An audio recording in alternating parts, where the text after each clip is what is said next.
watching football and I'm eating football snacks. That's my favorite part of football. Make potato skins, and those are my favorite. So anyhow, um, there is a lot of announcements going on. Um, we much finished getting all the emails sent over to invite everyone over to sign up on the new website platform. So pretty, I just have like a few left, so that's pretty awesome. So if you've already gotten an email from support and you haven't signed up on the new website, you want to go ahead and do that by November 1st. So we're not changing anything in Teams or doing anything yet for the month of October. Just want to give people some time to migrate on over. Um, the reason for that is the two platforms that we're using, we weren't able to like switch. So we do need to like go in and re-sign up again. And we hopefully will never have to do that again, but who knows? Not for a long time anyways. Um, so we're really happy so far with the new platform that we have. It can do a lot more. Going to be able to just support the community a lot with some different things. The shop has different options now. So excited about that. Um, we kind of changed up our new broom orientation. So if you want to make a dedication candle, either yours is really low or maybe you had never officially made one because we have the only have the recording. We're gonna do it in the 15th of every month. We're gonna make foundations dedication candles. So you can hop on with us. And it's really to kind of help welcome in the newest members, and then but anybody can join if you want to do that foundations dedication candle. We do it on the 15th of every month, so if you can't make it this month, just join the next month. I just posted the supplies, um, and we do have black candles in the shop. I know those are hard to find sometimes. So just letting you know, you don't have to use black, but if you want to use black, we have those. There's some other colors. I posted all of the links in the general channel. We have Witchwork Circle coming up on the 21st. Kim, I think tomorrow, Kim will post the supplies.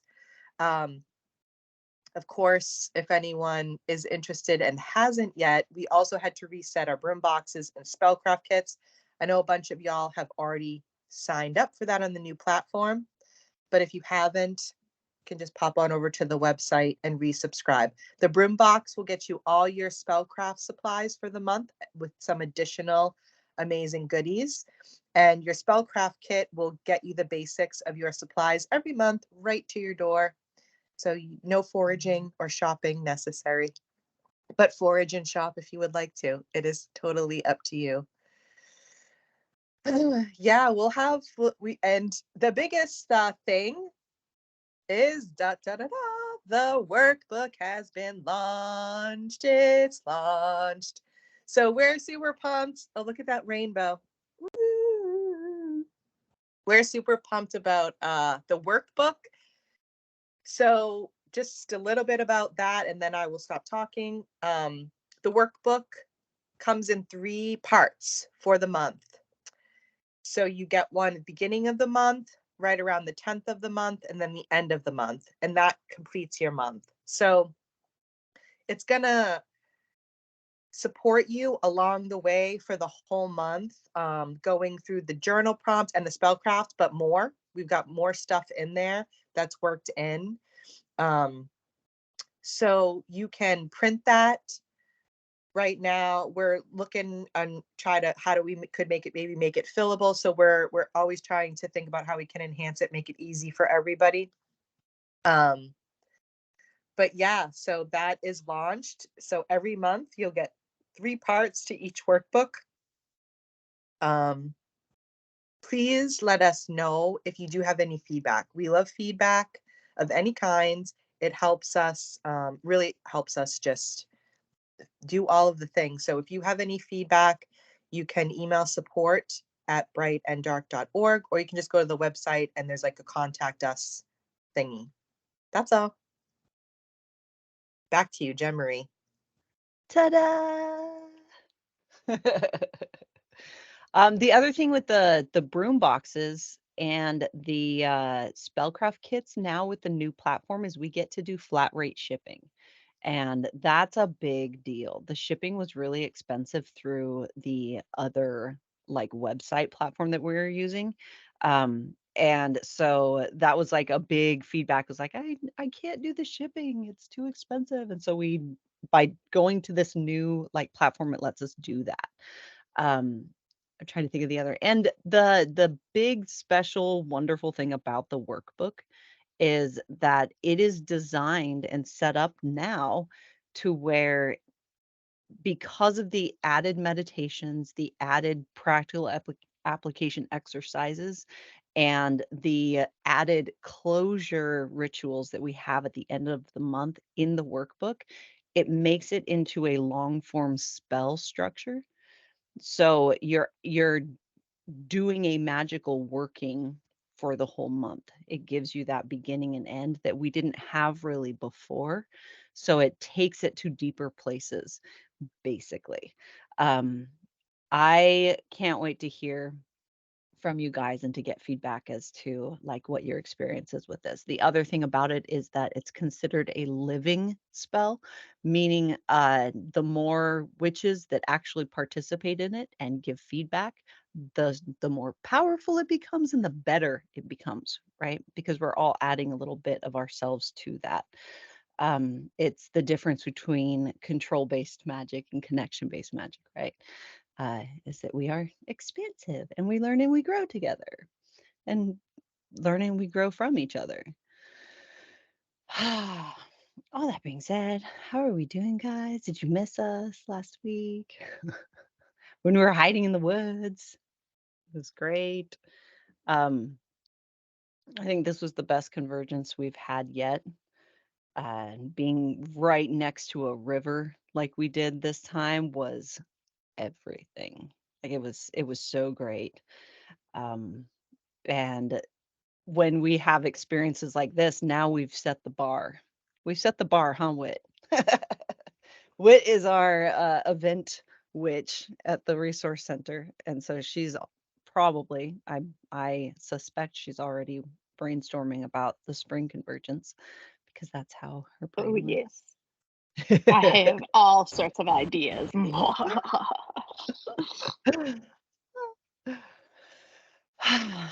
Oh, another thing is I'm going to start going live on Tuesdays. Um, so far it's at 3 o'clock my time, and I'm going to be going live with other content creators on TikTok to start having discussions very similar to like what we have here on SASS Mass. Open discussions about life as a witch, and bringing uh, real discussions that are beyond like just the spellcrafts and rituals and memorizing old books and debating who said what and when, uh, which is pretty much all we really get exposed to on like witch talk is that kind of stuff. And I want to actually talk about the real things and talk about uh how we navigate life as witches and what we're thinking about and what we're feeling and what we're picking up on and what we're like what our guides are telling us and start having these like big open discussions like this. So that's really exciting. It's been kind of in the works for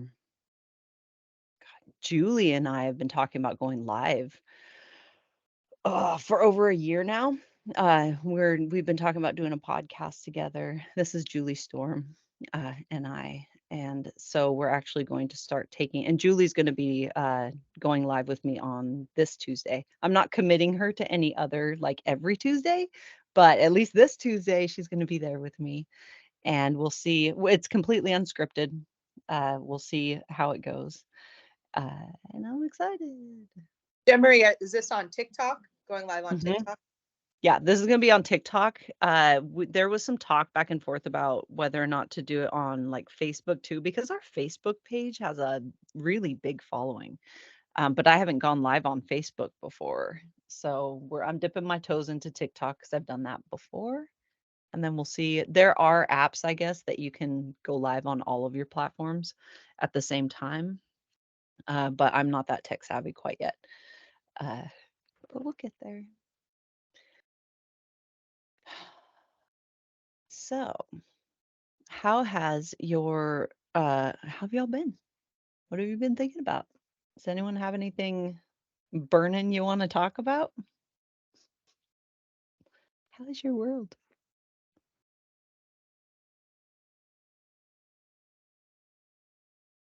Quiet witches. Go ahead, Ezra. So recently I started reading this book called The Artist's Way. And I'd heard of it before, and it's The Artist's Way, Creativity as Spiritual Practice. And so essentially one of the things that they say is like mandatory. Yeah, it's so good. Like it starts out and it's immediately like very witchy. Like she basically spent the first few chapters explaining without using the word witch that she's a witch. But like and one of the mandatory things about the practice, like if you're going to go through with it, is that every day you have to get up and write 3 pages. And basically like she's like, yeah, and everyone feels a lot of resistance to that. And like everyone's like 3 pages, like even if the writers are like, okay, yeah, that's bullshit.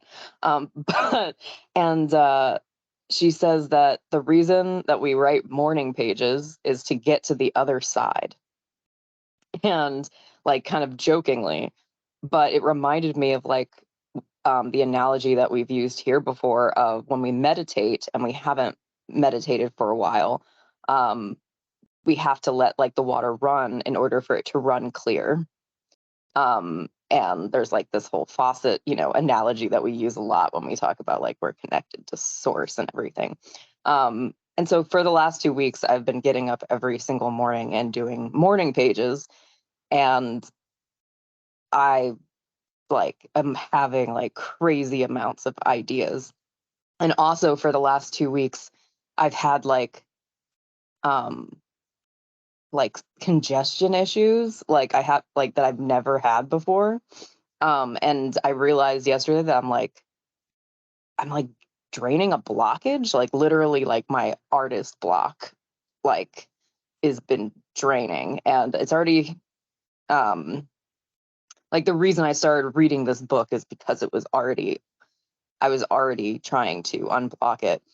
But I don't know, I'm having like a really big idea about like art that I want to make, and specifically like a musical I want to write because that's the type of person I am. And like yeah, it's probably going to be called Magic the Musical, and it's going to be like kind of like I think a long form spell essentially. And because that is how my magic goes. And so that's been very exciting. And like I had like a very intuitive ritual that I did that like just made me feel very good about it. And that's when I realized I was, that's why I was like draining, and that's why various other like I don't know, just like sensations that I've been having. And I've been seeking information that is like that I've realized that is all coming back to like things that I will need to write a musical spell. And so, yeah, like it's been very fun. And I think that I really wanted to bring it up here because I think some people will relate. I think we have like a lot of creative people here. And yeah, like it's kind of, I think for me anyway, like witchiness is uh, a little bit of a performance, like for ourselves and for the universe anyway. So it's like we have lots of theater people here. Um, and I've also been like obviously like getting really into nonviolent communication, which has been like, I immediately connected with that book. But I realize that that also is very much part of my magic and like connection, communication, and compassionate communication. Some people call it too, because I've been reaching out to a lot of people that, again, they don't use the word witch, like, and I think that's going to be like a running joke in the musical is that everyone calls it something else. um, and so, yeah, that's something I wanted to share with you guys. But yeah, I've already actually written some songs for it, like that over the last couple of years, and didn't realize that that was what those songs were going to be in. So that'll be cool. Thanks for letting me share.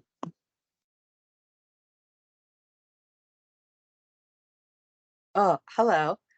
Um, I also have had this head congestion for 2 weeks, and I knew that I wasn't sick, but it was so intense that I thought like maybe I had an ear infection because, and I was like, what is going on? Like, I have had bad allergies.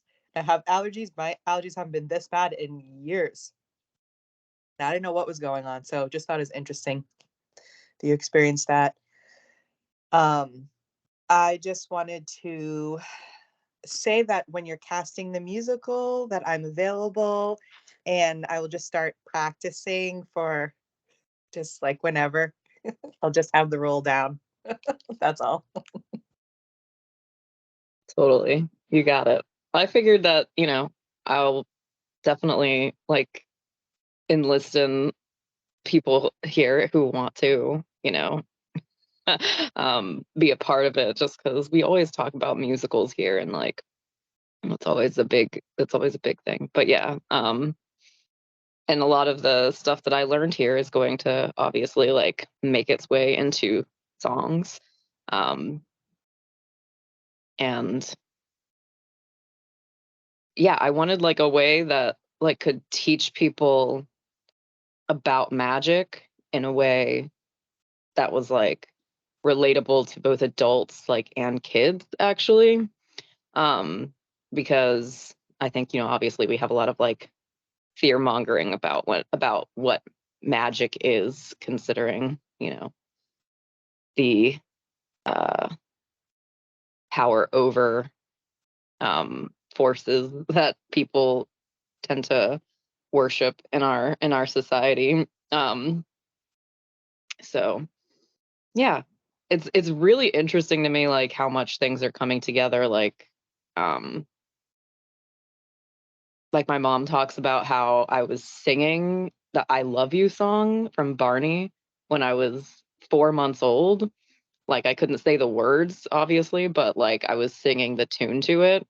And so like I've always been singing before I could talk, or write or anything. And then obviously, and being hyperlexic is also a big part of it.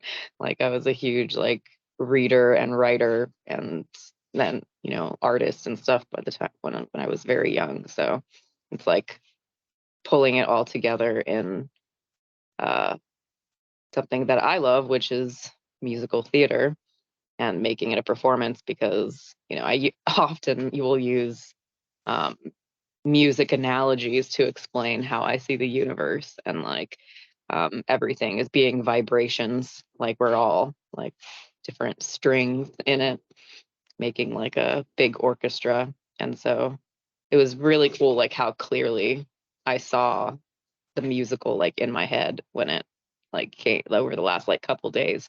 And I basically doing the morning pages and then kind of just asking for it. I was just like, like I'm ready to like receive an idea.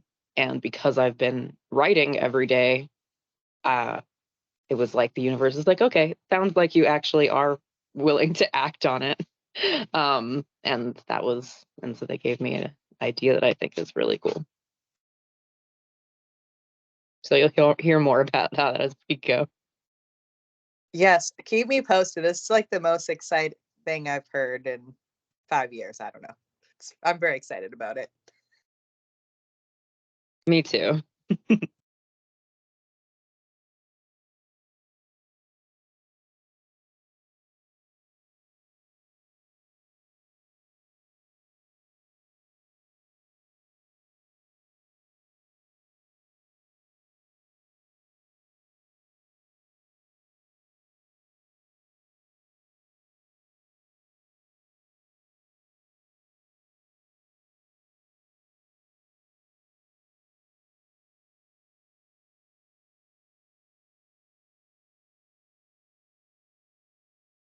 It's like, is Alicia gonna talk? Is she not gonna talk? Is she gonna talk? Go ahead, Alicia.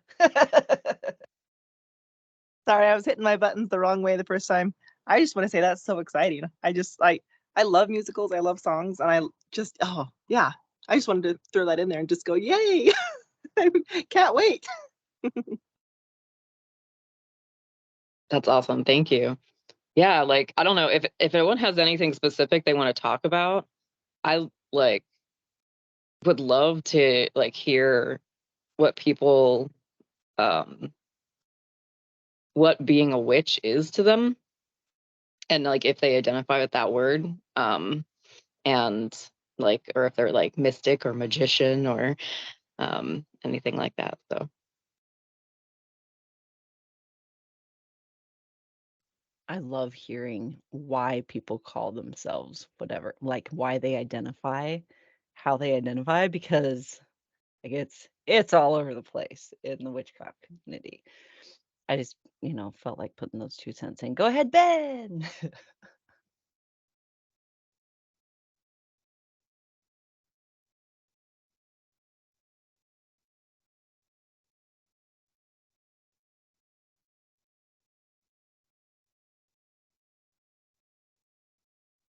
Ben, we can't hear you.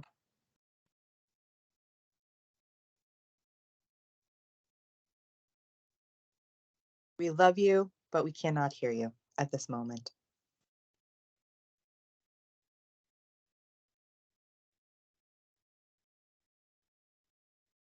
Can you hear me now?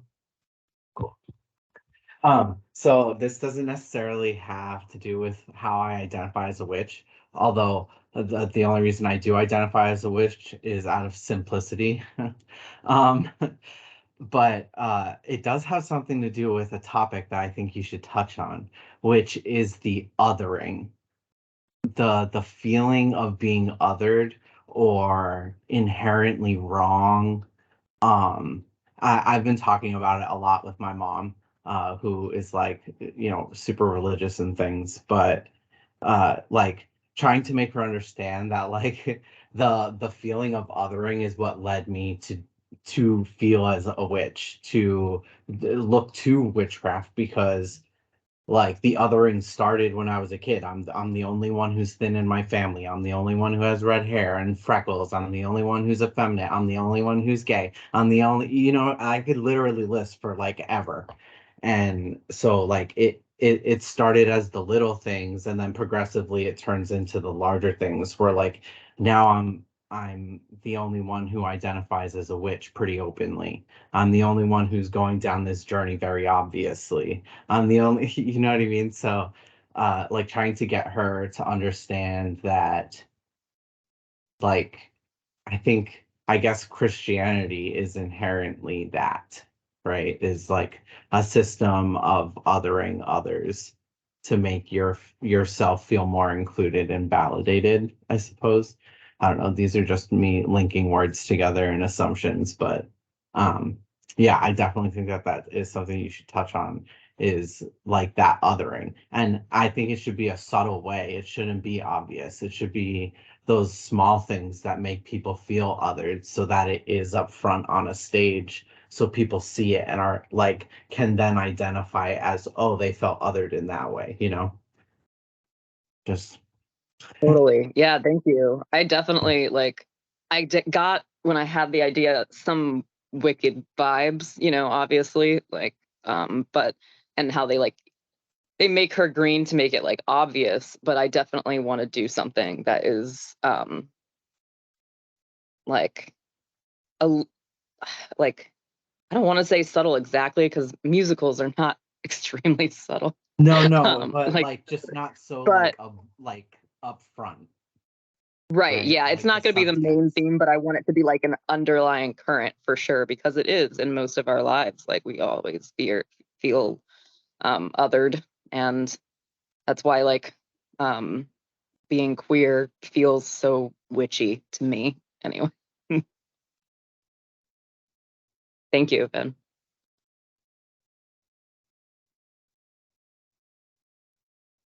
I think I'm next, maybe. People. Yes. Okay. So, what it means to be a witch, I think that I'm still like discovering parts of that too. But when I like learned tarot many, many moons ago, I had like a moment. Now, my aunt, who's my godmother, introduced me to tarot and mediumship, and she's Catholic. And I had like a moment of like fear discussion with her, like, am I doing, is this wrong? Blah, blah, blah. And kind of worked through some of that. Um, and then like through, and my dad passed away 3 years ago, but throughout all his time had always tried to convert me to being a born again Christian, to be saved. Because that really worked for him. And, what was interesting is like, when I would go to church with him, like I'd go on Father's Day or Easter, like to just like, so he would be happy. Um, like I always liked that feeling of community, and especially when they would sing. Like I'm like, do I want to go up there? Do I want to be saved? Because I'd feel like the community, and I didn't per se have like a lot of religious trauma because my mom had a lot of religious trauma from getting divorced in the 80s. And she didn't like, and my mom was my primary caregiver, so didn't like enforce religion on me. But like it was there, and like the pressures from families like were there, and things. But I felt that I could kind of do my own thing. Um, and so yes, I continued on with like divination, always being very interested in it. And I think I've mentioned a lot of times before, I never delved into witchcraft because what the information that I had available to me was about Wicca, and I wasn't keen on that. I didn't like know you could just be a witch and like not. I didn't know that at the time, when I was in my 20s, and until I joined Bright and Dark, really. So I say that because like I saw this video a couple of weeks ago, and I think about it at least once a day. And it was this woman talking about, and she's a Christian of some sort, and that she gets up every morning and prays to protect her family against witchcraft. And I was like, why is witchcraft like the opposite of that? Like, that's not what that is. But so many people believe that. And I've been thinking about this and what you just said, Ezra, about like the woman in your book describing all the things, but not saying she was a witch. And I'm like, if I describe all of the things, like I really like nature, I love animals, I love to help people, I like to make sure everyone's like, has tools for their emotional, spiritual health, like all of these things that to me means being a witch. Everyone's like, that sounds wonderful. And I'm like, yeah, it is wonderful. But once you say the word witch, it means something else that it doesn't mean, you know? Like I love Jesus. Feel like I've kind of worked with that energy. I also feel like I've talked to Lucifer a little bit, like that, those energies. And like it just doesn't mean, it just means a difference to me. I like think they're all great in their own ways. But I just don't understand. I do understand. I know where it comes from. in this day and age, you know, where there's a bit more freedom, we learn about like critical thinking. It's just still so like witchcraft can just still be associated with like the devil or being Evil. Yeah. evil, hurting people, which is like for me, like it's like the opposite. It's all about like helping myself, supporting myself, and when I have the spoons to do that for others. And so it's like to present this idea of what is a witch that is just so very normal to me. It's just like part of my everyday life, you know? Um, and I know it was from, I know I had to do some deconditioning before I could like announce witch. And there still are parts of me that um, I do feel a danger rush when I tell someone for the first time that I haven't told yet, like, especially if it's a family member. Cause just, you know, you don't know what they're going to say, and you kind of have to have like the spoons for the conversation if if you want. Um, but yeah, so I think that just something that shows witchcraft in a light that it truly is, and that it's so many things, and it has nothing to do with like being evil. I hope I made sense. Thank you for listening. Yeah, thank you. Yeah, it reminded me that I kind of want like there to be like a shadow character who like is the shadow like and the darkness and like is friendly. Like you learn that like even though they appear creepy that they are friendly. Like I want it to maybe demystify it a little, just a little, to make it not scary to people, because our conditioning has said, you know, that the dark is so scary, and and like these features like I don't know, like horns and like different colored skin are so creepy, and like yeah, and witches' hats are creepy, and people that dance in the woods are like, you know, that kind of stuff, to make all of those things like friendly things again, because I think that they are. Yeah, I don't want to like. I feel like I want to say like that lady. I'm like, lady, you think I have time to wake up in the morning and do all that hexing? Like nobody has time for that. Like that, you know what that takes? That takes a lot of stuff. I don't have time for that. But you know, I'm joking. I know that part is also real, and I know that there are people that do believe in that part of it. It's just like there's a whole lot of conditioning all over there. And so yeah, Jemery. Oh my God. So for those of you that know about the video project that I've been kind of like working on the last month, I know you guys are giggling because of what Ezra just said about, oh, I want to create a dark character that's kind of creepy, but you don't really know why. And so, Ezra, we need to talk because this is hilarious. And I think that you're gonna love this. But yeah. So we need to talk for one. Two, I love that we're talking about this whole like, you know, how we communicate or identify as a magical practitioner, right? And this is something that, you know, having been uh active practitioner for what, 30 years now, which is still fucking weird as shit for me to say. Like I can't believe that I can say that I've been doing something for 30 years and it be like a thing. Anyway, um in the communities that I used to run with, we would call creatives is what we would say. We would call ourselves artists. Um because witchcraft, you couldn't say that you were a witch. There was like some pretty major social like pagan phobia is a very real thing, and it was really bad like 20 years ago. Um, so what I have kind of, because I'm an initiated sorceress. I have been initiated as a shaman. I've been initiated I've worked as a high priestess. I've done all of this stuff, but I oftentimes choose to identify based on the person that I'm communicating with, right? Because if I know that that person's going to interpret something that is not the way that I'm wanting to like communicate, it's going to start this whole conversation that I'm going to have to dive into, like correcting them. So I'll generally just use their vocabulary, right? Because communication's a two-way street.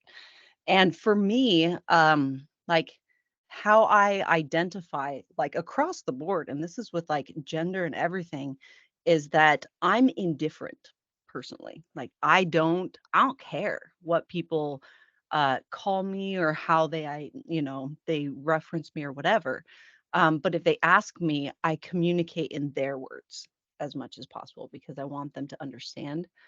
Um, if and there are absolutely times that I will drop the W for a good pearl clutching because it delights the trickster in me. And, I like to entertain myself in that way sometimes. But, like, it's so good. It's like comedy gold when you're in a certain position, right? But, yeah, for me, it's more about like what the other person is, like where they are. Um, but yeah, most of the time I lean back on which. Especially nowadays, it means something different now than it did, 10, 15 years ago. And so I can use that generic term. And like most of the time, people just assume like Wicca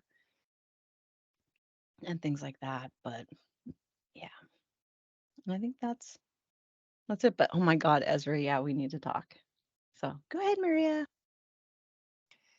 So I forgot to say so when we had the hearth groups, so for those of you that don't know, like we had tried out like different hearth groups within Bright and Dark, see if that would help.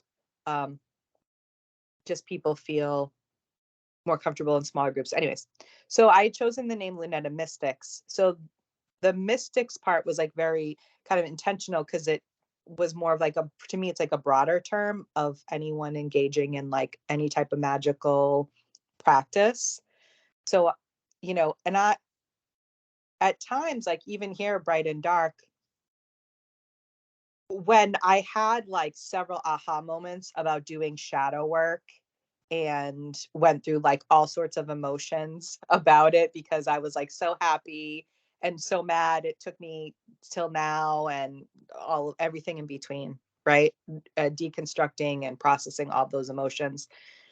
I'm like, everyone should be doing shadow work, like when you find something that's have been so helpful for you and you want to share it with other people, and so but we are, community here of like magical practitioners, and that's kind of what we're focusing on. Like, is it, you know, that practice tied in, with the magical piece of it, but there's part of me of I'm like, are we gatekeeping this information? Like, shouldn't everybody know this?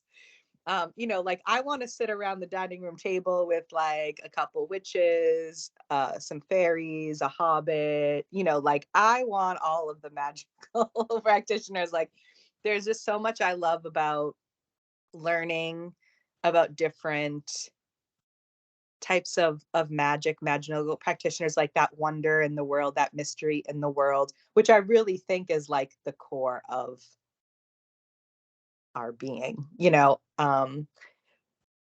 so yeah, I had like kind of settled on the term mystics to be a little bit more like encompassing than just witch, because I just think there's lots of people doing lots of types of magic, and we can get caught up in what we're calling it, but we're all kind of connecting in that way, engaging. That's what it feels like to me, anyways. Okay, thank you.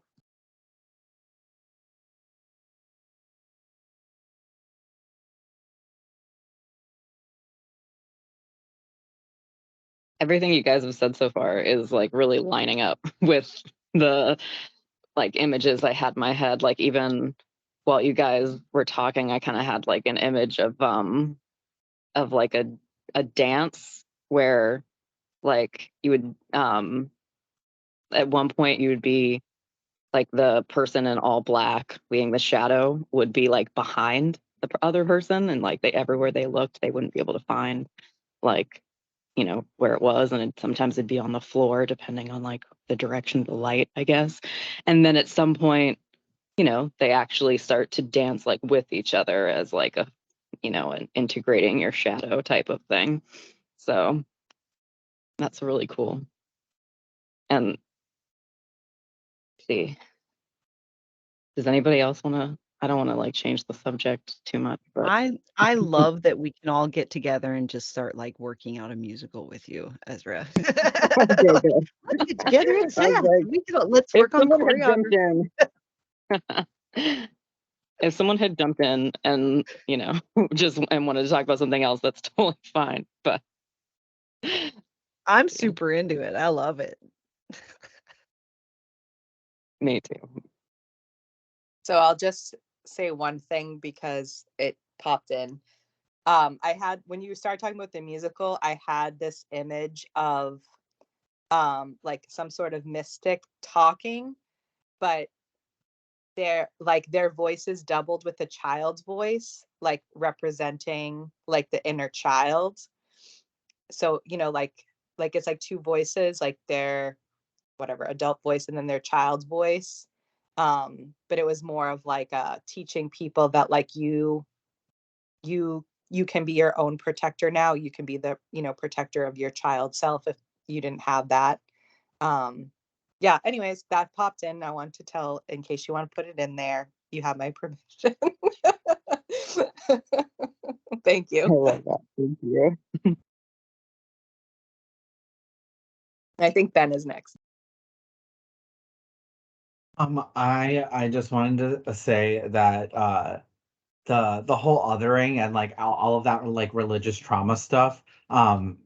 There's a video that Brittany Broski did on her new podcast, The Broski Report, on episode 19. I have the timestamp because I'm that person. It starts at 26 minutes and 50 seconds and it goes to almost the end. She goes on this big rant about what it was like for her to come to terms with leaving the Christian church as somebody who came from an extremely religious Southern Texas family. And and all the words and rants and tangents that I would love to go on about it could not do justice to what the words she speaks are. And obviously she's got like all the goofy charm that Brittany Broski speaks with generally as well, but it's like a pretty serious like monologue that she goes on. But I can't stress enough how important I feel that it is to have in there. Just because like I feel like when you don't feel that way, you have no way of conceptualizing what it is to walk into a space and already know that people feel you're wrong or like different or like whatever, right? And like I don't know that musical theater is the best conduit, although I love musical theater myself.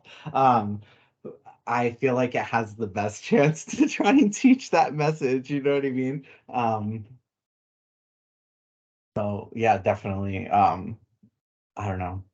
If anybody's up to it, listen to that little snippet of that episode because it literally lives rent free in my brain and has for quite some time. Yeah, I'll put it in the chat. Yeah, thank you. Like somebody already asked, but could you put that in the chat? You said Brittany Broski. I'll have to. Yeah. I've been wanting to listen to more podcasts. I watch a lot of YouTube videos, but that's not I always. will say the Broski Report is completely unhinged, chaotic, um, comedy gold with some serious tones to it. This particular chunk of it just happens to be like she like literally pulled the thoughts from the ether, spat them out in front of a camera, and put them on her podcast. um, Chana, you are next.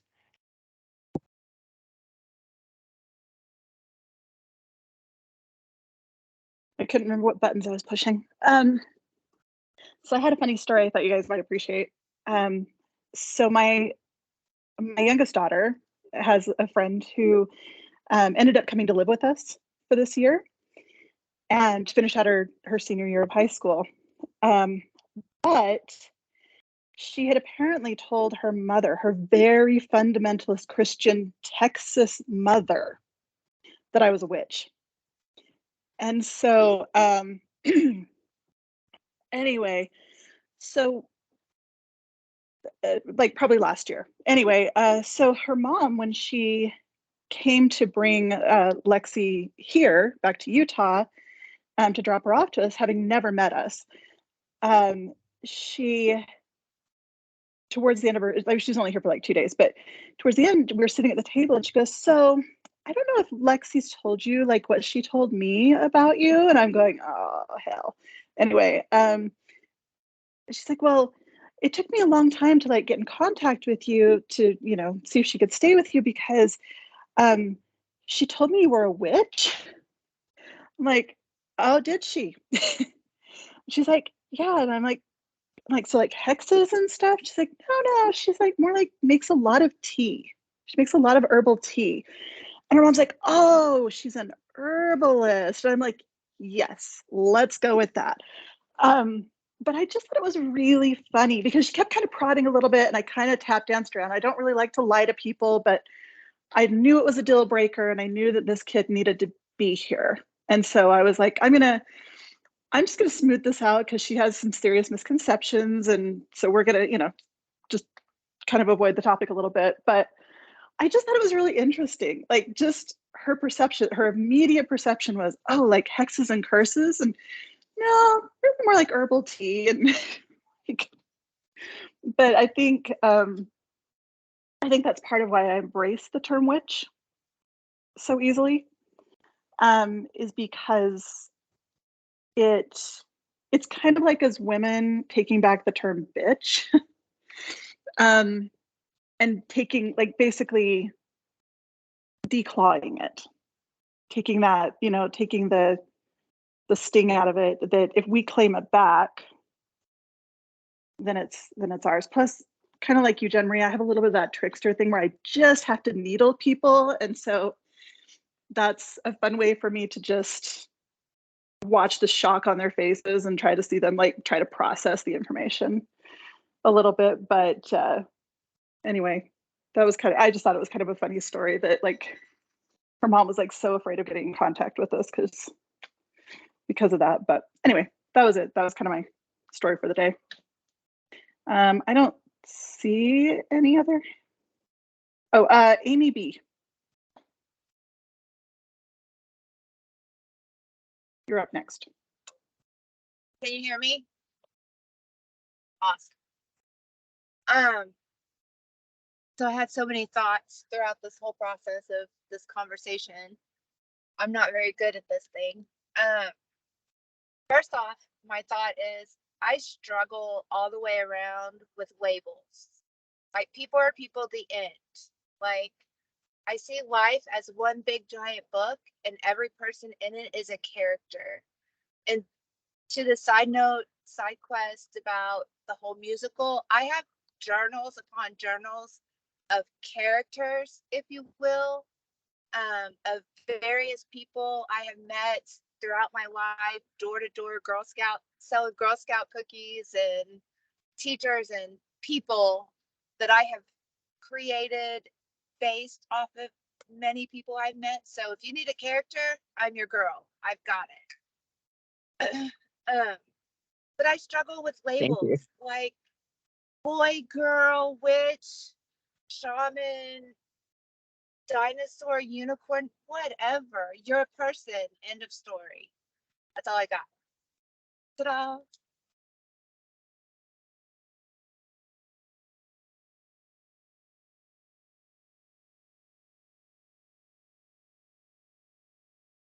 Go, Ezra.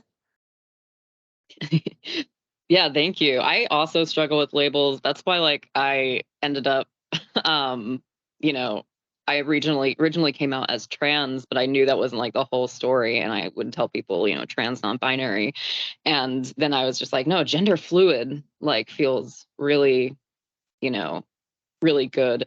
And I also like gender full, because that's another thing that I've thought a lot about, is like I'm a theater person, and that's like it's a show, for me it's a show, and I'm like, I've been like backstage and stage manager and like lead character and chorus character, and like I like all of it. And so like it's all part of the same show to me. And it really is, it's kind of like what Jen Marie said, like it depends on the person. Like what that person calls me or considers me really just tells me about where they are, and it tells me like how to engage in conversation with them. And I also liked what is it Chana, or right? Just want to make sure I'm pronouncing your name right, because I'm Jewish and It's my brain Chana. wants to Like, say, oh, sorry. yeah, it's Chana, like banana. Okay, Chana. Okay, cool. Yeah, my Jewish brain wants to do the h sound with the ch. So, the when you said that like it's like a reclamation, that word witch, that's also what I like about that word. And like sorcerer, I also like that, because it's like I really like source as like, universe or God or whatever, and it feels like you're a doer of source. You are source in action when you say sorcerer. But there's just like, I also like alchemist, because I loved Full Metal Alchemist growing up, and it just like seems like turning, you know, things into other things. That just seems to, you know, go with it. But Witch, I read part of this book called Caliban and the Witch a while back, and it's all about the idea of othering women, specifically like women were the first other within groups, um, and they and essentially that's where like the entire concept of which comes from is for queer people and women, and that it used to be something that they didn't call themselves, it was something that they were called because they were different and other and weird. And so I really like the word witch for that reason, because it does feel like nope, you don't have power over that word anymore, I have power over that word. um or I have power with that word.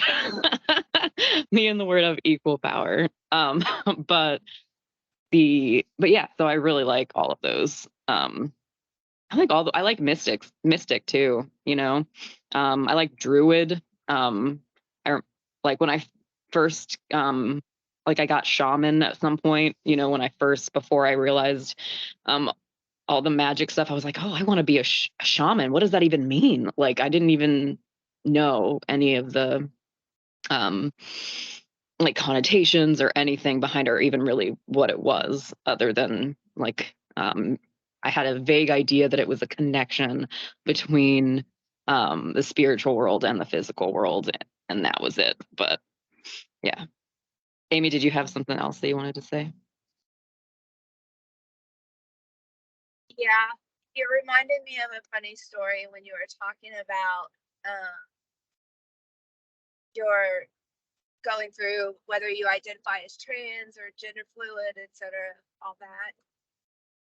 So way back in the day, when I was in my early 20s, it was like 1993, 94-ish, before all of these gender terms came about. I had gone to Mardi Gras with a girl who was a self-proclaimed lesbian and another girl who was a self-proclaimed bisexual. And it was a time and a half like you will not believe. And I have always been like the single, the loner, the odd man out. And so just off the cuff, it was like, I'm a lesbian, I'm bisexual, and I just randomly spewed out, I'm asexual. And it was so comical. My friends thought I had lost my damn mind, because how can you be asexual? You have to have something. But it was perfect, especially in hindsight now, looking back, it's like, duh. So anyway, I had to throw that out there because it was just, back then you had to claim something. You had to identify one way or another. And yeah, that was my spin on it. And the other thing I wanted to say was, I love what you said, Ezra, about the doer of source. I think that's a concept, and I really like that vibe. That's all I got. Thank you. Thank you. And yeah, and actually I'm ace, or I call myself like gray ace, because everything about me is fluid and like changes like with the seasons, like, so but I also like was always like a loner person. Like I was never dating anyone until I had my first like long-term relationship and got married, and now I'm in my like second long-term relationship. And that and it was only because I figured that I probably wouldn't find anyone, because me being ace was like a problem in my first relationship, and that I was just like, okay, well, I guess maybe that's just not for me. And I was even toying with like being like aromantic for a while, but actually I'm like actually very romantic. Like that's part of the like theater kid in me, because to me romance is like essentially a magical agreement like between two people to romanticize their relationship. And that is something that I find very like, you literally like you dress up, you light candles, you do like all of the things you associate with romance are like are magical themed things, honestly. And yeah, so I realized once I could accept that I was asexual, that I actually am very romantic, once I was accepted that way. But go ahead. So I wanted to throw out another twist on that was really funny in my circumstance, was that I actually went 2 weeks not knowing for sure if I was a boy or a girl. Like it was completely a complete anomaly. So I had no idea. I had to wait for the DNA test to come back to determine what I was. So the fact that I came up with this term completely off the cuff was so perfect. That is really interesting. Yeah, thank you for sharing that.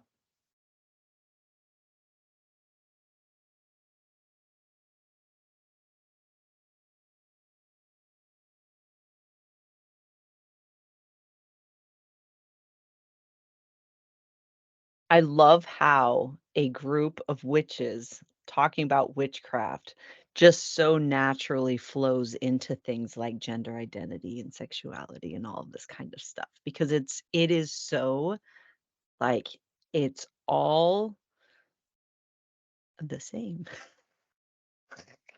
Yeah. Yeah. Well, to And I me, love that. What's that? Go ahead.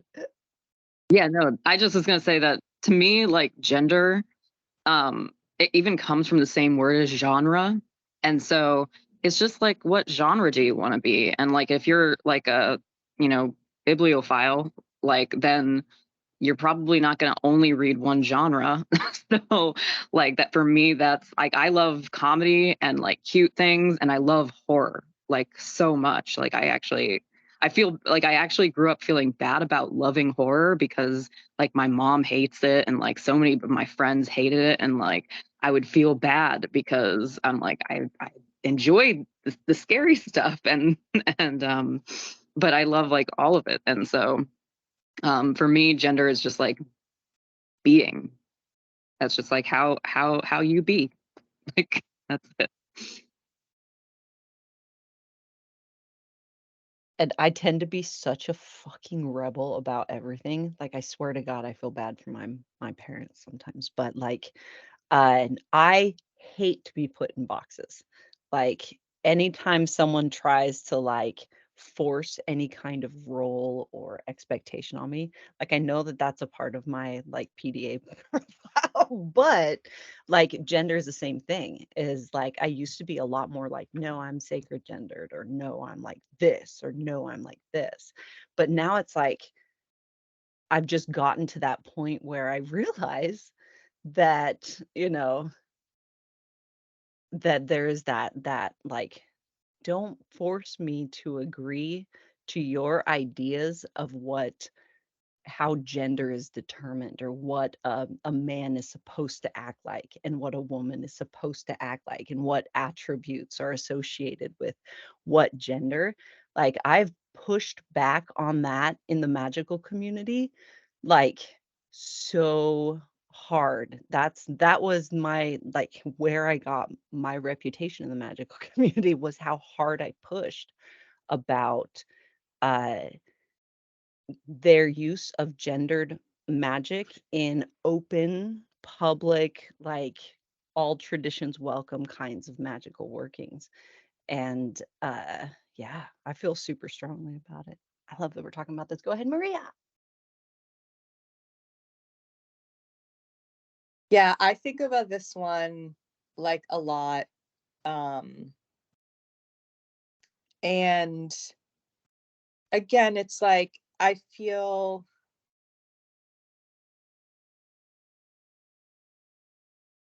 like I sorry, I my brain went off in a lot of different directions. What I was going to say is like I agree with, everything that everybody's saying. Um, and like, in witchcraft and different things, there's like talk of like the masculine and like the feminine, energies, but I don't necessarily associate that with gender or male, female. Um, because I think that we have like both. And like I do think there's something to like that there are like roles that people play, but it doesn't have to be connected to gender at all. Like I just think about like like people that feel kind of called to be like more like nurturing, and that is just kind of what they feel more as their like maybe predominant trait. But then you need people that are the protectors that are gonna like protect that. But it has nothing to do with male female, it's just whatever's inside you. And there's so much science to say that like we're so much more than just two genders, so much, right? That it is more fluid. um and I don't know why, like it's so abundantly clear to me, and sorry if this like may ruffle feathers, but like that male female was created to make money. So like we could sell things for pink, like that's how I feel. Like it's a lot of capitalism, like, oh, you're a girl, so you should buy these pink things and play with these dolls, and here's a bunch of stuff that we're going to sell you, and you're a boy, here's some trucks and blah blah blah. And that it's like it just, some of these things that I'm like, this is so obvious, that was like orchestrated, about, again, back to like about the conditioning that we all live. And I understand that peer pressure, the societal pressure from large groups is strong, it's real. I'm happy to be here in this group of people where we all feel, I know, in our own ways have gone against that in some way. And so I'm happy to be, so very happy, grateful, to be here with like minded, even though we might not always like agree 100%. Like there's just room for discussion, to just be open for like, and we are like very compassionate, like Ezra, like in the gender conversations, or like gender deconstruction conversations, like you are so compassionate when talking with people. Like I have always been so grateful to have you in any discussion that I'm a part of, because I just love the way that you present information and how you describe things, and your openness. I mean, I could just get emotional thinking about it. I just think you're so amazing. I just wanted to say that. Yeah, I just think like you're incredible. So thank you. Who's next? I wholeheartedly You agree too, with Maria. Maria. I second what Maria said. Um, and I want to touch a little bit about like the use of like masculine and feminine descriptors in magic, right? There's nothing wrong with that. If that is the way that helps you visualize and hold a specific feeling signature when you're doing a casting or a spellcraft or doing some kind of working. But if you have internal resistance, like I do, with the use of gendered like energies, then like I should not try to force my system to use gendered shit in magic because it's not going to be as effective because I don't sincerely believe that, right? You work magic uh based on what you sincerely believe. That affects your efficacy. It affects your efficacy. It does the thing. Man, words. But so there is no right or wrong with this. This is something that every witch should probably take a look at some point, and that's going to happen when you are curious about it and when you feel like it's time to take a look at that because of that sincerity factor. If you're questioning it, you should look at it right in the face, ask it its name, and get to know it better, right? So that you can know for sure what is, for you and not for you with regards to your magic. So, and Ezra, you're awesome. Thanks. You're all awesome. The I think about this a lot, actually. Like because I feel like for a long time I was very resistant to um, gender being, what it is now. Like when we talk about it, like when I grew up, I had no idea that that was an option, and so I was just like, like fuck anyone that tries, because I can't do that. So you can't either. And if you try, then like you're wrong. And so I was just angry about it at first when I was like a teenager. And then I like hyper fixated on it, and I essentially wrote like a gender manifesto when I was in my early 20s. And then but I was still like, but that's me accepting other people though. like that's not like me though, even though I wrote like a very, very long book about it. And then, and then I realized it, that was me. And then I was like, oh, but what does that even mean though? Because is this like just internalized misogyny? Do I just not want to be a woman because I've been taught that women are these bad things, honestly, by society? And so I started to really deconstruct that like a lot. Like I really wanted to know if that was the answer because I didn't want to be a misogynist. And so I'm sure there was lots of that to unpack, but then as I did, and I started going, oh, okay, so these roles, there is some kind of duality happening in the world, right? Like you can choose to have short hair or no hair, honestly, or long hair. You can, choose to have long nails or like essentially no nails. You can you can do all of these things. You can either really, really be good with children or really not want them to be part of your life at all. You can be there there is some kind of choice. And then obviously there's most people are somewhere in the middle. And of course it's a spectrum. So it's like all of those choices become, like a whole constellation of medium choices usually. And then some people are on the one end of one side of the spectrum, like completely masculine people that have very long hair. Like that's, they made choices over here and then they took another choice over there, type of thing. And like you said, it doesn't really have anything to do with like your genitals. That's just one way that like the universe did in and out, that's and then various in between, because intersex is actually a lot more common than people think. But so when I think about that, like, I think that when I use the terms masculine and feminine, I'm describing that duality in terms of what's already been established for our Western culture, essentially. Like yin and yang pretty much describes the exact same thing.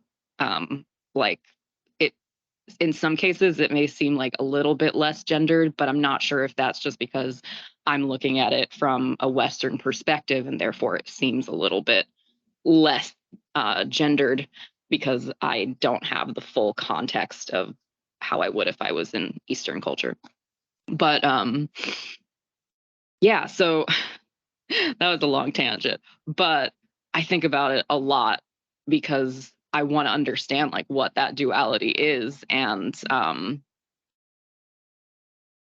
it feels good to me, like, to do all the genders. Like when I always said, like, I just want to play like every role in a musical. Like I could play, I like, as long as I enjoy that character and their songs, like I don't care if I look the part and it bothers me that like especially because makeup exists and costumes exist, like it doesn't really matter what like the person looks like or sounds like even that much, when they're, because you can also do voices. Like not everyone can, but like you should be able to play whatever role you want, and if that changes, then you should be able to do that too. So that's really all I wanted to say. Kind of like Hamilton, except also gender blind. Like anybody could play any role essentially, and it would change like the meaning of the play a little bit every time if you cast like different genders and different heights and different vocal ranges and different races, obviously, and et cetera, different ages. Yeah. Anyway, I'm done. I think Hannah, or I did it again. I'm sorry. Chana. I think it's actually Maria this time. You can go. Okay. Go, Chan. Go, Chan. Okay. I'm going to probably botch this badly.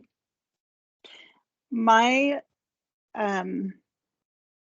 understanding, well, first of all, I have a middle child who is, they say, now I forgot the term. I think it's more gender fluid than non-gender. I don't know. Anyway, watching the duality, I'm not really sure of the terms all the time. It's kind of a, but watching this particular child of mine evolve has been really fascinating, and watching just how that plays out for them and for everyone around us, and how we're all learning to adapt to it. It's particularly challenging when you're when you have spent almost 20 years calling somebody using certain pronouns and thought processes towards somebody, and then all of a sudden it's switching. And it's, although in my defense, with pronouns, I also call all of my children by all of their names each time until I hit the right one. So it's kind of a we try, but it's just been really interesting watching. And my understanding from what I've delved into witchcraft, what I've been delving into with herbalism and stuff, the concept of feminine and masculine seems to go back quite a ways, thousands and thousands of years.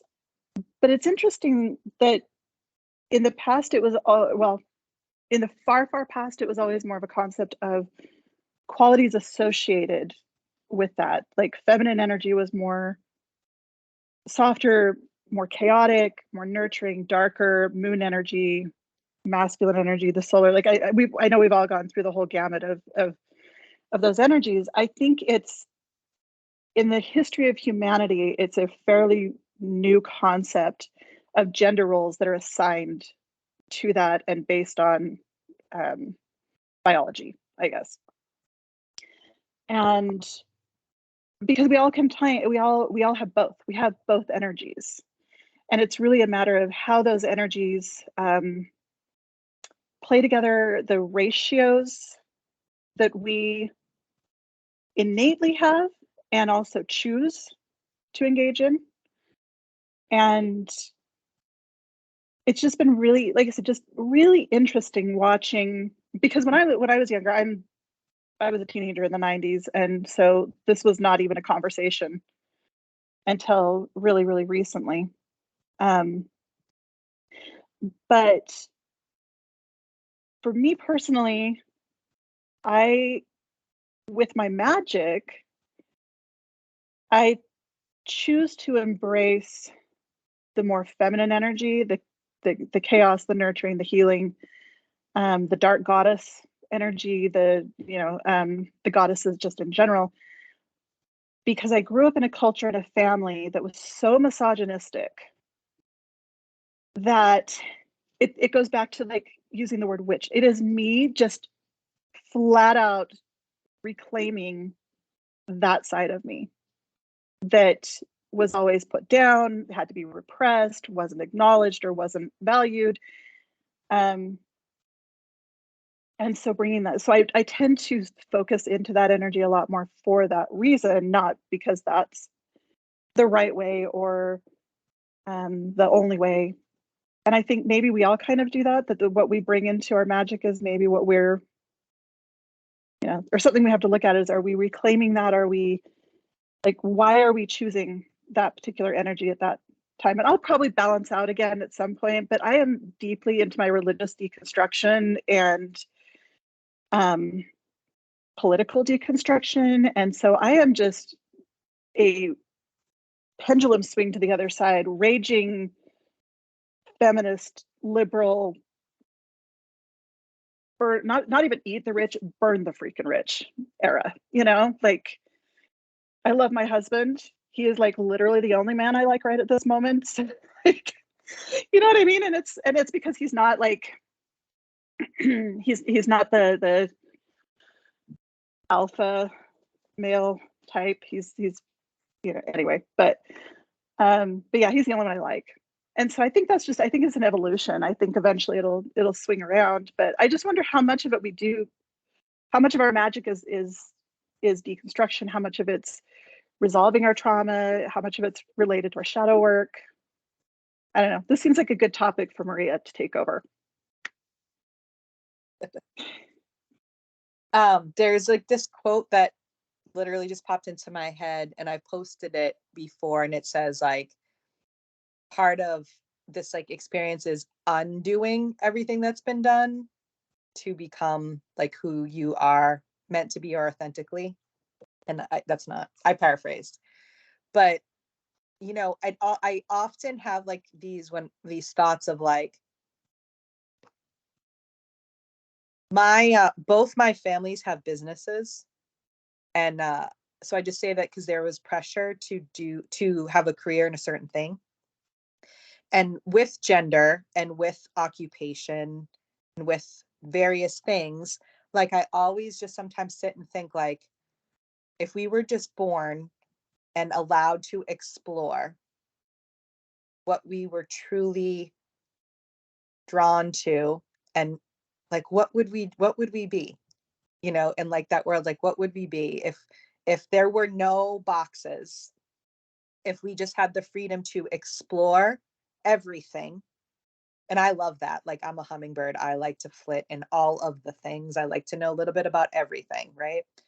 So, like, what would you choose if that were the case? If there were no, like, influences, except for, like, you were safe, you were loved, your basic needs were met, and more, right? You had food, clothing, shelter, you were loved, and you felt supported and exploring. And then as you grow, you would then choose. Like, what would you choose? You know, just sometimes I've spent many of hours just thinking about that. And, there's one time, and I know this, it connects to gender for me, in this way but my dad was, my dad just always did the family business, and it actually caused him great suffering. Um, and one time I asked him, if you weren't, like, when you were little, what did you want to do? Like, he didn't even understand my question. He was like, I don't understand. I don't even know what you mean. And that made me so sad. Like, that somebody chose for him what he was going to do for the rest of his life. And he, whatever, and when he went along with it. So it's just like, what would you choose if there were no boxes? The other thing I often think about is, and maybe others can just kind of weigh in, is I think part of too, like, people pushing the male female dynamic is about reproduction, right? Like, making sure the human survive, right? And so, animals, humans, we all, if we choose, like, I just wonder how like the reproduction plays like a part. And I don't really have any thoughts on it, except just that it's something that I think about how it does play into it. So if anyone else wants to weigh in, thank you, Ezra. Yeah, it's totally the emphasis on it. Well, first of all, I wanted to say to Canna that Channa, I'm so sorry. Like, I'm what you were saying with the with like how you get your kid's name wrong. Like, see this, that's why, like, it doesn't even bother me when people get it wrong. Like, I feel like I have misgendered myself and like use my old name. I don't really like dead name. I like my old name like more than anyone has used it since since I came out to them. But I wanted to say that's like a totally natural part of the process to like pendulum swing back in the other direction. And I find it really interesting, like zeitgeist wise, like this right now we have this like huge, like women and queer people realizing their oppression right now. And it's like this huge wave of awakening, it feels like. And that's why movies like the Barbie movie, like that's I feels like what it's trying to talk about, because someone was saying that the Barbie movie is encapsulates the heroine's story, so like the hero's journey, right? Like that you always hear about in literature and stuff like that. Is most stories follow that like formula in some way, but the heroine story is a little bit different. And part of it is casting off, like it starts off with like casting off their femininity and then going out into the world, and then slowly as they go around this like big circle of the story, they reclaim their femininity willingly, and that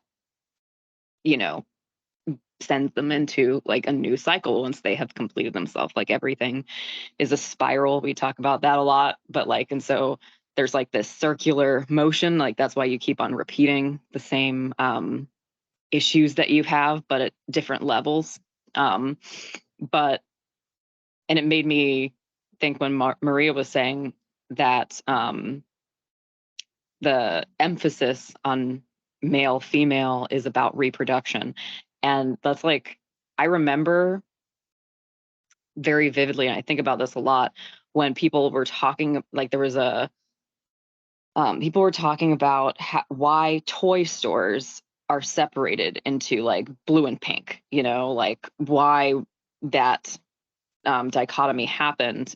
And there was like a marketing expert that was saying that that is a marketing thing. Like they are specifically appealing to a kind of advertising. And this is why, like, when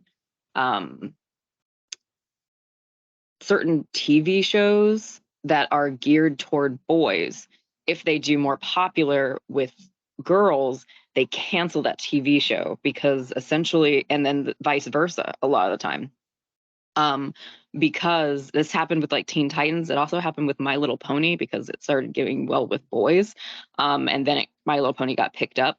And so the reason they do that though is essentially it's like competing departments within that company. Like you're doing well with the wrong demographic. And so that it feels like to me that the emphasis on male and female is about controlling the means of reproduction. That's like, which is, you know, the controlling the means of production, which is, you know, what capitalism does. And so that seems to be why it's like such a deep part of our social conditioning, and across like many cultures, if not most. And like I was raised Jewish, so things were a little bit different in some ways, but I fairly recently learned that in our ancient like books called the Talmud, they actually, there's like 8 genders or something that they actually talk about among the rabbis. So like for thousands of years, like ancient Jewish rabbis have known that it was more than just male and female. But even that though was about like the reason they brought them up in the book was because they had like you had to follow certain laws based on your gender, and they were discussing like what laws that person had to follow if they were technically something in between or if they were androgynous. And most of the time it seems like they just like weren't allowed to do more things.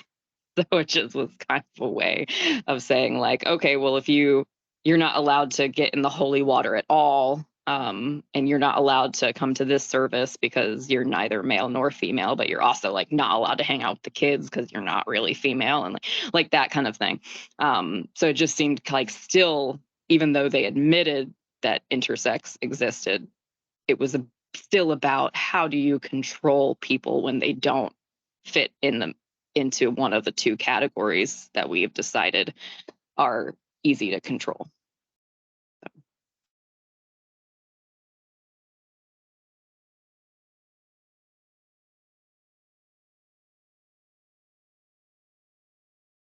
I'm not sure who was first. It might have been Maria or. I think it was Petra. Oh, go ahead, Petra. I think I just still have my hand up. Sorry. I forget to press the buttons. No worries. I love this conversation. I've been like listening as I've been like making snacks and stuff. I also feel like it's very interesting because I like took out this book from the library, and it's like a history of magic, from like the dawn of man, humans, I should say. And I just was like, this is so timely.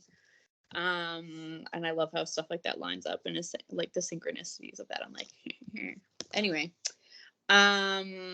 So just I'm gonna info dump. I can't copy and paste the link, but if you Google heteropatriarchy and the 3 pillars of white supremacy, there is an 8-page excerpt from Andrea Smith's book about the color of violence that is very much worth reading. Very much gender roles and these restrictive gender norms are a result of white supremacy.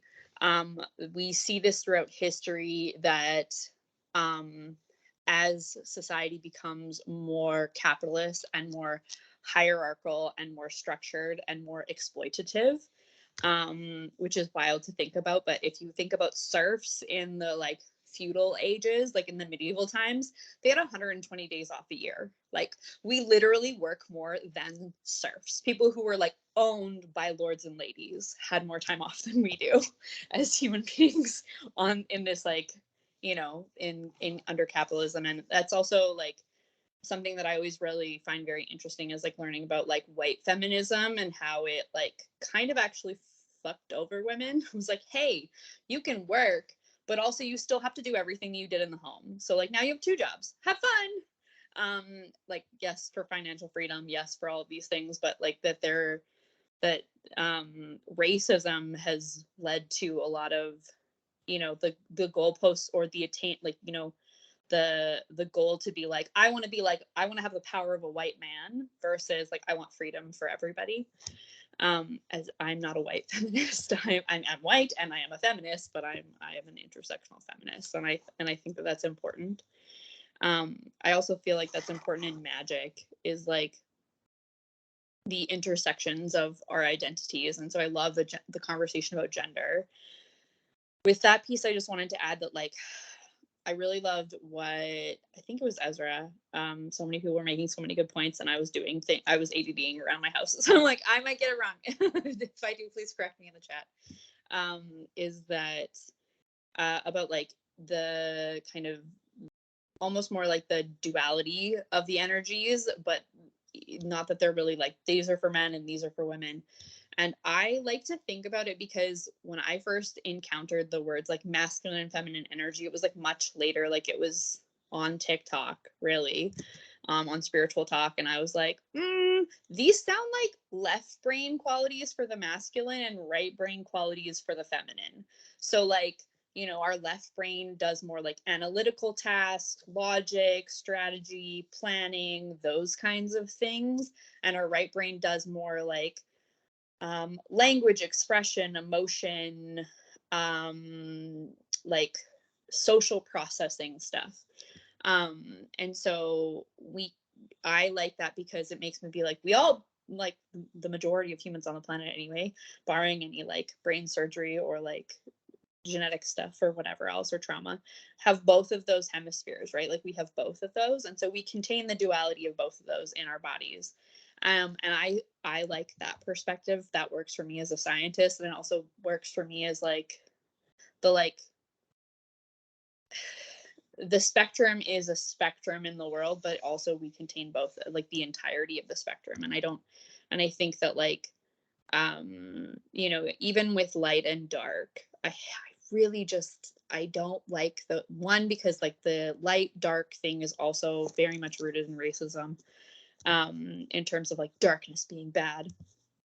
And also the idea that like, I think that there's a lot of people that run around who are really cause a lot of harm because they've unintegrated shadows, because they're like, I'm afraid of my darkness. And I'm like, you're causing so much damage. This is terrifying. What are you doing? Like, love and light, but also I have no conflict resolution skills and I can never be wrong. And I'm like, that's a problem. Like, just no, not for you. Okay. Apparently not for you. For everybody around you, though, I'm gonna just say that's probably a problem. Like, if you can't be like, yeah, I fucked up, like, shit. And that's just, you know, the toxic positivity stuff. These are ways to like bypass our humanity.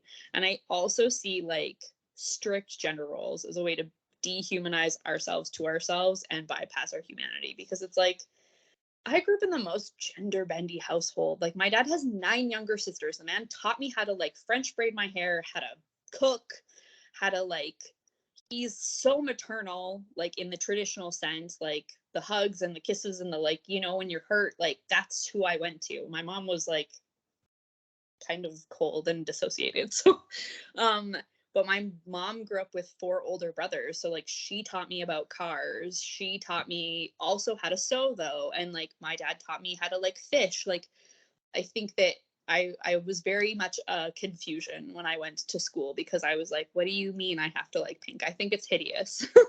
Like, I don't like this color. This is not happening. Like, no. And I've always been that way. I remember having a discussion with a friend about who's non-binary, and they were like, have you ever thought about your gender? Because you don't talk about gender like you're like, I'm a woman. And I was like, I'm indifferent. I don't really care. Like, I've been perceived as a woman my whole life. I don't really like have issue with she, her pronouns.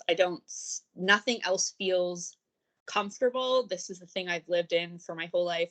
But if you were like, I'm almost certain that how you think of a woman is not how I perform femininity. So like we're just gonna like there's gonna be a lot of clarification, and it's gonna be a learning curve on your part. I don't really care other than that, because it's like irrelevant.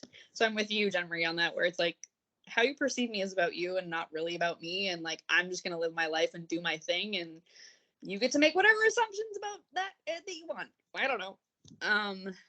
But I love this conversation, and I think that I just wanted to bring in those pieces about kind of the white supremacy part, because it's really like when we talk about putting people in boxes, the main driver of that is white supremacy and its relationship to capitalism. So like Maria hit it on the head, where it's like, I feel like it all comes back to capitalism. Like, it always comes back to capitalism. Always comes back to capitalism, because advertising shapes our psychology, because we're interacting with it like almost constantly, right? Like, there's ads on TikTok, there's ads on whatever. Everyone is now like an influencer or is a walking advertisement. It's everywhere, and it's shaped by, for the most part, white men who have been in those industries, and their perceptions of like how the world should function and how power should translate around those things. Like, if you ever want to kind of look into some really like mindfuckery stuff, I recommend looking into childism, and about how as a society we like don't see children as people, and that really does indicate some really unhealthy things about and relation about like society, and then also that relationship of childism to like kind of slavery and the idea of owning other people.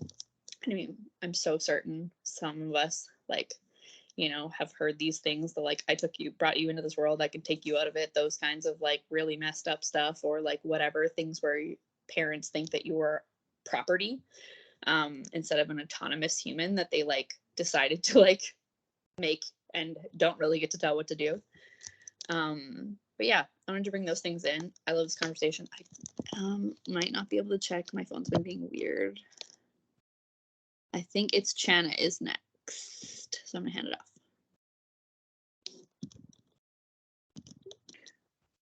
Okay, I love this, Petra. I'm on the other side of this going, preach it. Amen. You and I could have a whole conversation, and as the three of us, I think it's just kind of been you, me, and Ezra and Marie like having a conversation going. But so I feel bad, like, well, I should not talk as much. But I think when you're talking about like all of that, it's the capitalism, it's the white supremacy, it's the patriarchy. And again, I am fully aware that I have literally swung my pendulum clear to the other side, and I know eventually I'll normal out a little bit, but for right now, I keep looking at it and going, everything about gender, everything that we believe about what men should be and women should be, and gender roles and everything revolves around what straight men find attractive and what they can control. Because the feminine quality, like traditionally feminine qualities, are ones that are softer, more nurturing, easier to control, easier to put down, and typically like more often found in women. And so that's why they're bad, and that's why witchcraft was persecuted, and why we were all like, everyone was burned at the stake for hundreds and hundreds of years, because witches weren't controllable. They were the outliers. They stood in their own empowerment, regardless of whether they were female, non-binary, male, whatever. They were outside of that control. And I keep thinking, because I have daughters, and watching them try to date is painful. But a lot of it is because it's like, even the way we present ourselves as everything like is based around what men find attractive. It's why our beauty standard in America in particular is teenage girls, which is sick and wrong. It's why those who don't fall into this binary gender thing are so persecuted, because it's a threat to that order. And it just, anyway, drives me nuts. I know now I'm rambling and I'm not even sure if I'm making sense, and I'm sorry if I'm offending anyone. It's just been such an eye-opener seeing how it all ties together, and why we're so stuck in this loop of allowing that to be the default, because there's so many more of us that don't fall into that. So why are we allowing it? Why are we allowing this to be like that, to be the standard, when we could easily reverse it? And the only reason that men are afraid that we're going to disrupt the patriarchy is because they're terrified that we'll treat them under like a matriarchy or egalitarian society the way they've treated us, all of us. And that's not how it works. That's never how it's worked. Like, matriarchal societies, more egalitarian societies, were the norm for thousands of years. And non-binary and gender fluid and everything, those people were revered in ancient societies, not hidden or ostracized. And it's just sad to me that we somehow allowed that to switch, and that it's taken us this long to even try to really take it back. And I just keep hoping that this time it's for real. Like, we've made little inroads over the last 100 years or so. I like to think that what's going on right now with this rise in Christian fundamentalism and stuff is the last temper tantrum of a dying system. But it only works if we are willing to stand out there and fight for it, and to fight for each other instead of fighting against each other. They've conditioned us to not only like be subservient to them, but to like hold each other down. Okay, sorry, that was my soapbox for the day, because I've had this like energy sitting in me for the last few days, because I have, again, teenage daughters dating, and I keep telling them, I've got one that is bisexual, and I just keep trying, two actually, well, the two teenagers are, the oldest one is, and I'm like, could the two bisexuals please choose women? Could you please go choose better? Like, go choose women instead of these toxic boys. But anyway, so I think that's just part of, I'm just on a little bit of a rant, and this was a subject that's gets me a little bit riled. And anyway, so I appreciate Ezra and Petra and Maria and Jennifer, everybody letting me rant just a little bit on it. And now I will turn it over to, before I rant even more, Ezra? Yeah, Ezra, you're up. Thank you. Thank you, Jana. So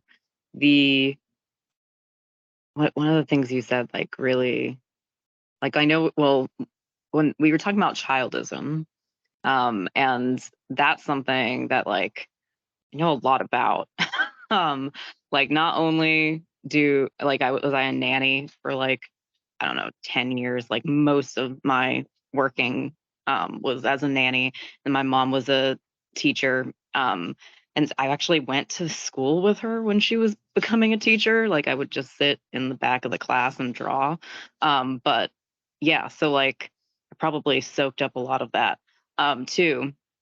And then there was a time in my life when like I didn't understand why the like the justice system wasn't helping my family.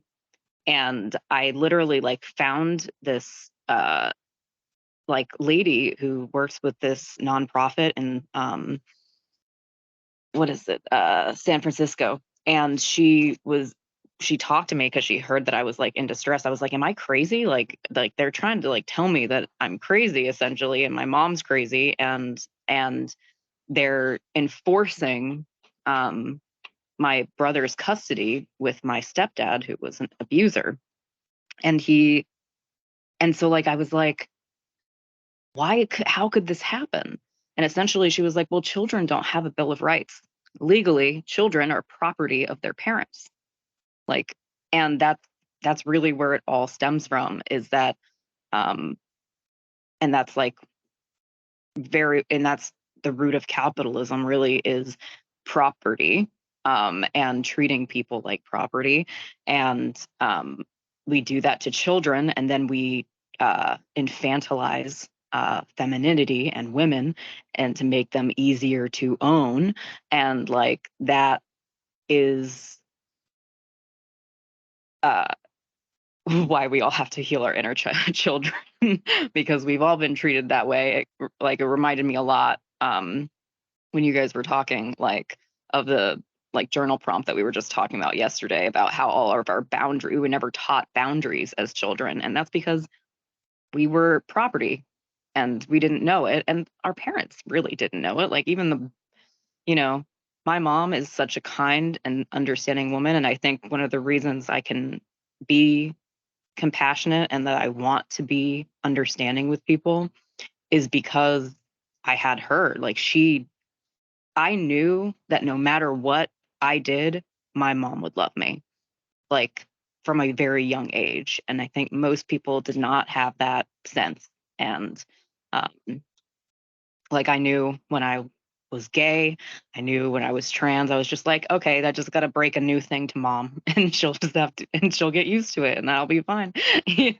Like, it's just been like a coming out process forever. And that's, why I think I don't feel like the need to control people's perception of me all that much, because I like inherently believe I'm lovable. But like, most people did not receive that. Like, as I, get to know people and learn about their childhoods, I've never really met anyone else that like has gotten that feeling from their parent. Yeah, so that's all I think I want to say.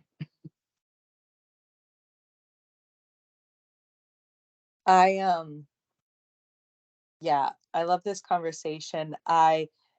When Ezra, you were talking kind of about property, and Petra posted something, if you kind of read up on marriage, that was also a way that women became the other men or other families' property. So you can go on a whole rabbit hole about that as well. The kind of what Chana was saying, and Chana, I've been where you're at, and where I've kind of come to now is I get a little bit. I think it's interesting that some people, or it just appears to me that when we get into conversations, that like there's two choices only. There's the matriarchy or the patriarchy, or you're a Democrat or you're a Republican, or you're a boy or girl. Why are there only two choices? Because I see like 50 options. And and just from my perspective, like what I see as problematic is like is that we're like pitting or it seems like that these two things get pitted against each other. And like, feminism for me means something. It doesn't mean that I'm against the patriarchy. Like, I feel like it's all about balance, like that it all must balance. But people are like holding on to some of their beliefs for like dear life for so many reasons. But it just felt important for me to say there's more than just two choices. Because I rarely ever choose. And it's not that I don't want to like choose sides, because I know what I believe and what I feel is just doesn't fit in either one. It doesn't fit. And so, yeah, I feel like there was something else I was want to say, but Ezra, go ahead. You just reminded me so vividly of like, you know, when you said the pitting against each other, that like when I used to be taken to school, like on this little before school bus, like they would listen to this radio show and it was just like men versus women, WJCT, tune in. And it was literally every single morning. It was like, it was the same thing. And it was just like, oh, I guess the girls are losers today. And then they would do something like, they would do something like create, you know, like, well, I guess they are the weaker sex. And then the next time the girls would win and be like, well, I guess guys are dumb. You know, like, like that kind of like everything they said was just reinforcing that like every morning. And there's so many different, like, that was just one vivid scenario that happened in my head when you said that. But yeah, that like it's all over the place. Even women, even the whole sports thing that's going on right now, like with, that's why the biggest conversation with trans people is about the fact that like how we're going to put them in sports. It's because like they were like, oh well, women can't, you know, compete with men, so like they'll get hurt. They're just so tiny and fragile, like like, and they'll get hurt. And then but if you actually look at like before the Olympics were segregated, um women actually won a lot a lot of the different things. And so it's like, what, you know, at what point do you call bullshit on this like idea that men are like inherently, like they did like studies on like many, like an average man will just think that he could beat Serena Williams in a tennis match just because like he's a dude, like like, and it's just like, wow, like the confidence there like to be trained to have that confidence must be amazing.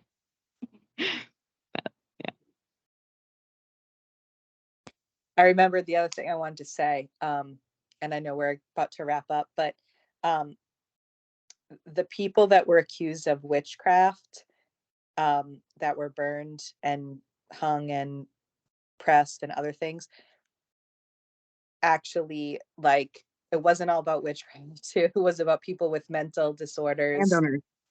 Yeah, with yeah, land. It was a like yeah, we don't like you, so you're a witch and we're gonna burn you, or you know, a lot of And misinformation. steal your land. Yeah, steal your land. I think I even read like someone with a seizure disorder, you know, because they didn't like understand what it was, so they must be possessed by the devil, but the person had like a seizure disorder. And then we could spend a whole nother, you know, talk about ableism and ageism. I mean, we can go into all, you know, the things, but I just wanted to like, you know, that people that were burned and hung, they'd all didn't practice, which wasn't why. It was because they were discriminated against. And I understand like back then, and there's a lot of things that we didn't understand, but it's scary because what like a mass of people can get together and do, you know. And that's why I do think what this conversation is important, and what we're like, what being together as a community is important, for that reason, so that never, you know, can never happen again. Thank you.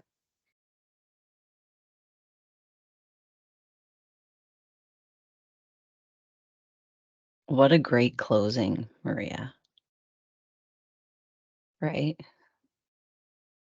Like there is a difference between what happened then and now, right? Is that a lot of these people didn't have support. They didn't have connection. They didn't have uh, education. They didn't have access to a lot of things that we do now.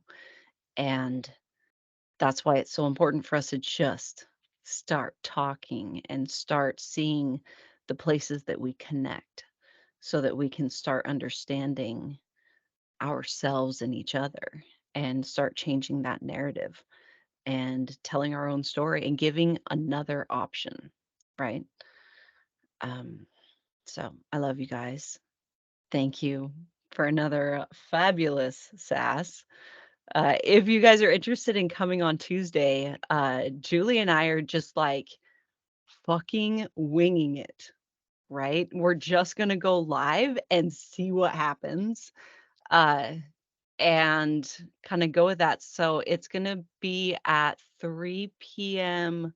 my time, so 4 p.m. Pacific Standard Time. And yeah, you guys are welcome to come and like, you know, join in the conversation and help us figure this out. I love you guys. Have a great rest of your week. Remember to breathe. And as the veil thins,